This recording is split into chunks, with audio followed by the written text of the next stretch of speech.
Isang magandang araw mga kaibigan! Narito na naman po si Shenshen TV na magbabahagi sa inyo tungkol sa kwento ng pag-ibig.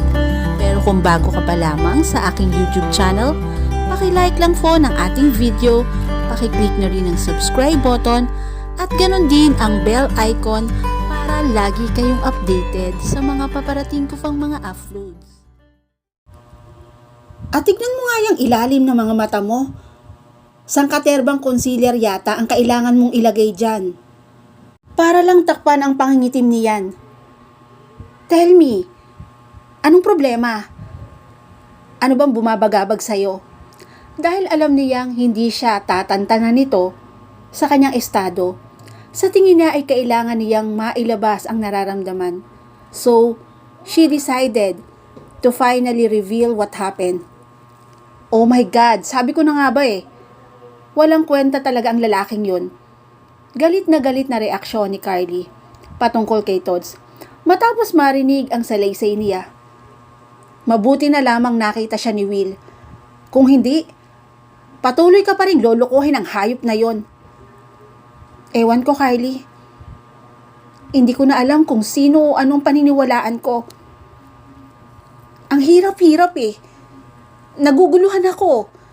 Paglabas niya ng tunay na nadarama. Alam mo, hindi ka naman maguguluhan kung alam mo kung anong tunay na nararamdaman mo. Naguguluhan ka kung sino ang tunay mong gusto. Will kiss me last night, pagtatapat niya.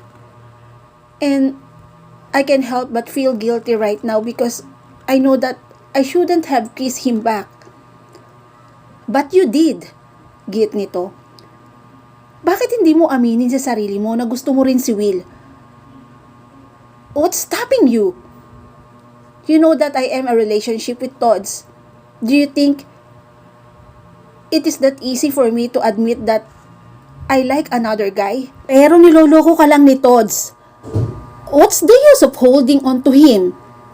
I don't know. I don't know what to do anymore. Miserableng saad ni Audrey. Siguro mas maganda na huwag mo na lang muna siyang masyadong isipin. To just let it follow. Eventually, you will find the answer. Pag-assure ni Carly. Trust me on that. Tulad na lamang ng madalas niyang gawin sa tuwing maguguluhan sa kanyang buhay. Will took an out-of-town solitary trip, seeking to ease the tremendous pain that his heart was feeling. Habang kinukunan ng litrato, ang napakagandang view ng Taal Lake, ay biglang nag-ring ang kanyang cellphone. Seeing that there was no number registered, he instantly knew that it was a call from abroad. Hello? Hello, iho. Kumusta ka na? Malambing na bati ng kanyang lola. Lola, it's you. Biglang nabuhay balik niya. Having heard from his favorite person in the world, help bring freshness and positivity in his current state of loneliness. Mula sa pagkabata, malapit na siya kay Lola Marcela dahil lagi silang magkakontra ng ama sa mga desisyon na ginagawa niya. Gaya na lang ng pagkuha niya ng photography sa halip na management, gaya ng nais nito, ang huli nga nilang pinagtalunan ng ama ay ang pagparito niya sa Pilipinas. Pihadong lalong magagalit ito kapag nalaman kung anong propesyon yun ang kinahuhumalingan ngayon. But being the headstrong child that he was, ang gusto pa rin niyang sinusunod niya. At hindi siya nito madiktahan. I'm fine, Lola. I'm fine. Sagot niya sa tanong nito. Why do I sense that something is bothering you, iho? Is there something wrong? Hindi talaga ako makapaglilihim sa'yo, Lola. Kilalang-kilala mo talaga ako. Napapailing niyang sabi. Nakita ko si Todds kanina, kasama ang babae niya. Pagtatapat nito matapos siyang harapin. I'm sorry that I didn't believe you last night. when you told me about it. Seeing his beloved cry, Will felt his own heart breaking. Without hesitation, he enveloped her in his warm, loving, and protective arm. It's all right. It's all right, Audrey. Lalo niyang hinigpitan ng pagyakap sa lumuluhang dalaga. I'm here for you. Can you take me out of here? Let's go out. Let's drink. Gusto ko makalimot. Hiling nito. Please, hindi man ganon kapabor sa idea nito na uminom sila. Pinagbigyan niya ang dalaga. Okay, let's go. Bringing her to his favorite bar where he would usually hang out with his friend. Audrey was donning alcohol as if there was no tomorrow. Another shot! Anito, sabay lagok sa tequila. Why haven't I done this before? Masyado kasi akong nagpakatanga sa tods na yan that I worked so hard on being that goody-goody girl that he wanted me to be. Marami tuloy akong sinayang na pagkakataon para maging masaya. Hindi mo naman kailangang baguhin ang buong sarili mo para lang matanggap ka ng taong minamahal mo. If he really loves you, he'll take you for who you really are. Ani ni Will matapos inumin ang alak na isinali ng dalaga.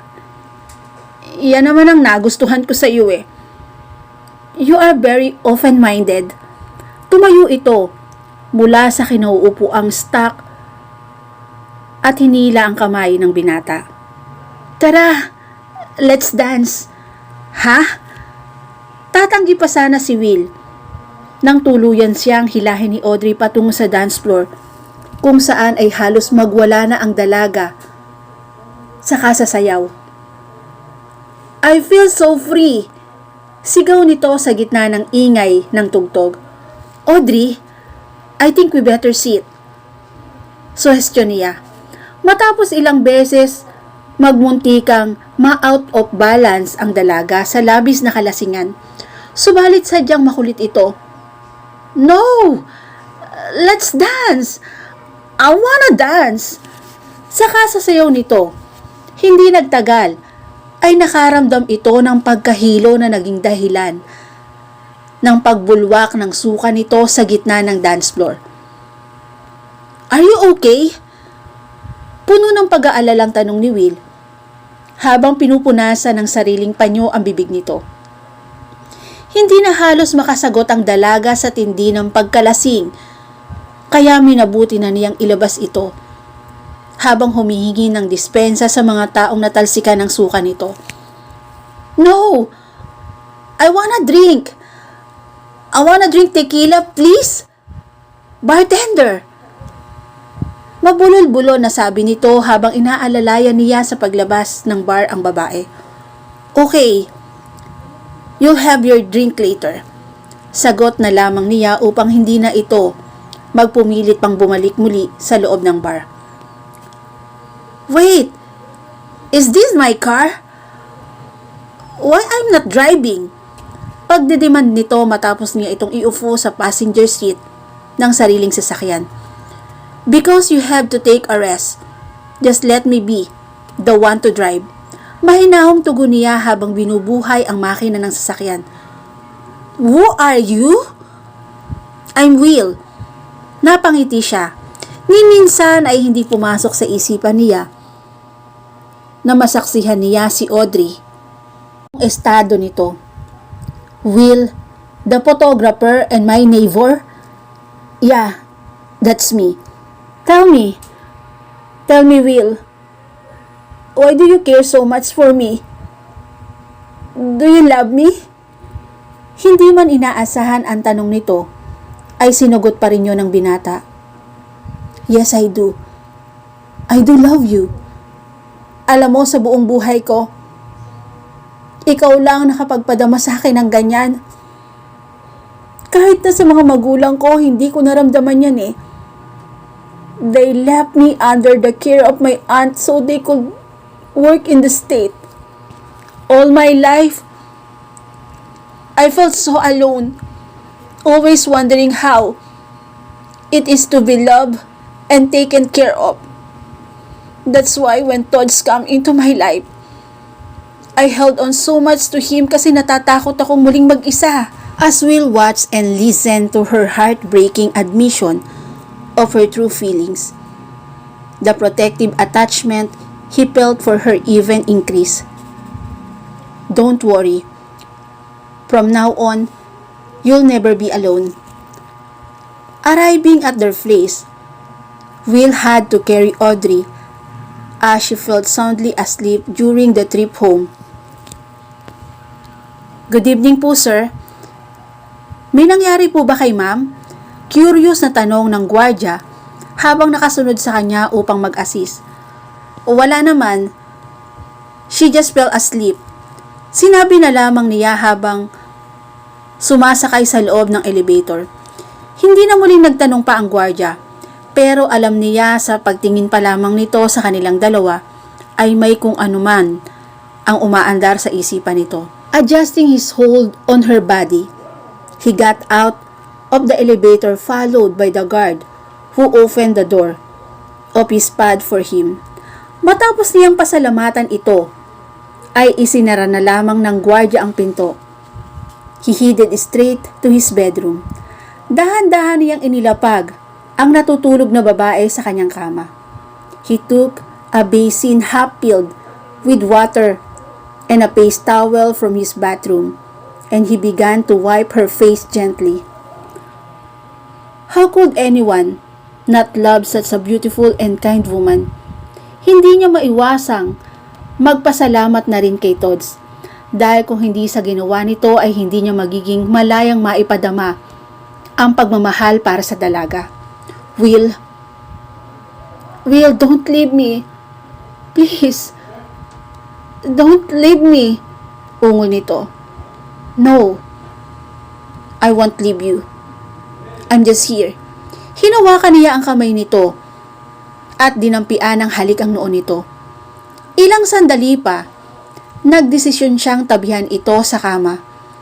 He wrapped his long arm around her. I love you too, Will. I love you too. Anas nito na inulit-ulit pa. Hindi siya makapaniwala sa narinig. He totally was not expecting to hear those words from her. Dahil sa labis na kaligayahan, hindi na niya napigilan ang sarili at siniil ito ng halik na sinagot din kaagad ng dalaga. As both their passion grew, they began to undress each other until they were stark naked, filled with so much desire for her. Will began to plant kisses on her neck until he reached her ample breasts, where his lips lingered on her areola. She moaned in pleasure. Tuluyan na rin niyang nakalimutan ang sarili at mas lalo pang umigting iyon. May sound cheesy but I think I have fallen in love. Well, that's very good to hear. At least ngayon, hindi ka na magpapalipat-lipat sa kung sino-sinong babae. I admit, I've always been worried about you regarding that. Hindi ko kasi maiwasang mangamba na baka mapikot ang apo ko. Pero involved na siya sa iba. And I think she is really in love with him. Ganun ba? Medyo mahirap nga yan. Nasabi ng matanda.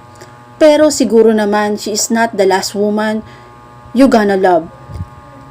Marami pa ring ibang babae dyan na maaari mong mahalin.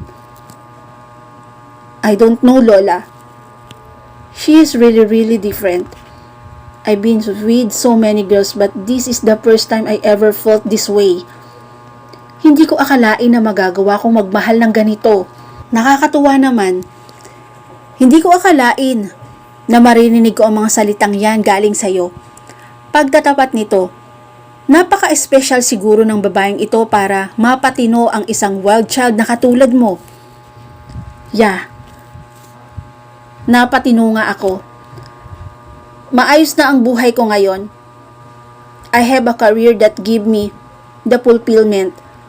Wonderful people who surround me. It's almost perfect Siya na lang ang kulang para makompleto ang buhay ko. Alam ng Diyos kung ano ang nilalaman ng puso mo. I assure you that He won't ever allow a pure heart such as yours to be wasted. Just be patient and you see what His plan for you. Matapos magpaalaman sa isa't isa, kahit paano ay lumuwag na rin ang pakiramdam ng binata matapos mabigyan ng pag-asa ng kanyang abuela. In his heart and mind, her words remained. Hay nako girl, tama na nga muna yung boy problems mo. Aluin na lang natin ang ating mga sarili. Suggestion ni Betsy, habang papalabas sila sa isang restaurant sa loob ng Shangri-La Mall kung saan sila nag-lunch. Oo nga, punta tayo sa Rustan, sa makeup section. Titingin ko lang ng mga makeup, yung mga bago ko kasing mga makeup parang hindi magaganda. Excited na sabi ni Carly, na sadyang nabubuhayan kapag kakikayan ang pinag-uusapan. Sumunod si Audrey, kahit paano ay nadadala na rin siya sa jovial spirit ng mga kaibigan. Although her usually cheerful nature has yet to emerge, at least she was able to cope well. And for a while, she was also able to channel her confusion into other things. Hay, nakakatuwa naman ang mga eyeshadow na to. It's so buhay na buhay. I can't wait na mailagay ito sa mga model ko. Pahayag ni Carly habang hindi magkamayaw sa pagpili ng mga bibilhin. Teka, hindi ba si Todds yun? Banggit ni Betsy. Matapos mapadako ang paningin sa direksyon ng mga eskaparate ng signature perfume. And who is that girl na kasama niya? Oh my God! Bulalas ng bading. Totoo nga ang sinasabi ni Will. Todds really has another woman. Nakalimutan nitong bigla ang mga makeup na kinaaaliwan. Samantalang hindi naman makapaniwala si Audrey sa nakikita. A part of her was still in denial that it was Todd she was seeing.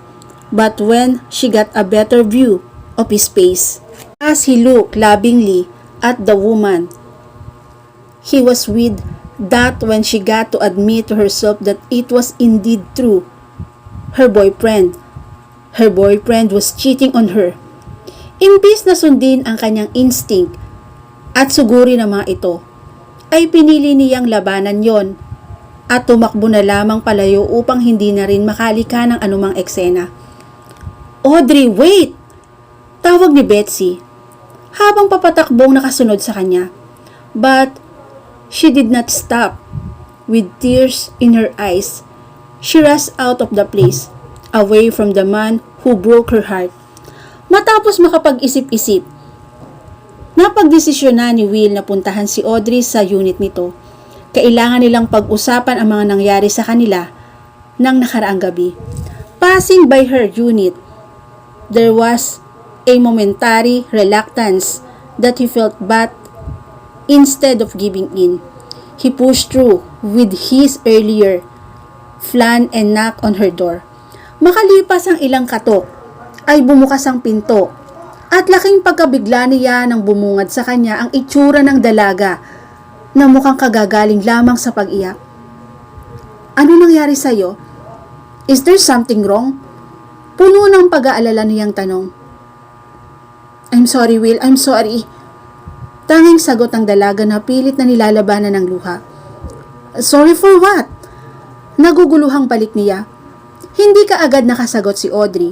Bagkos ay tumalikod ito at naglakad palayo sa kanya. Letting himself inside her house, he closed the door behind him and tried to approach her. What's wrong, Audrey? What are you sorry for? What are you sorry for? Pag-uulit ng lalaki. Na magsimulang bumaba ang mga labi ng binata sa tiyan patungo sa puso nito until it finally reached her most private part, where Will tongue fled. Seeing that she was getting turned on, he stopped for a while. Then he continued giving her pleasure. This time, his tongue thrusting harder. Mas malakas na ungol na pinakakawalan nito.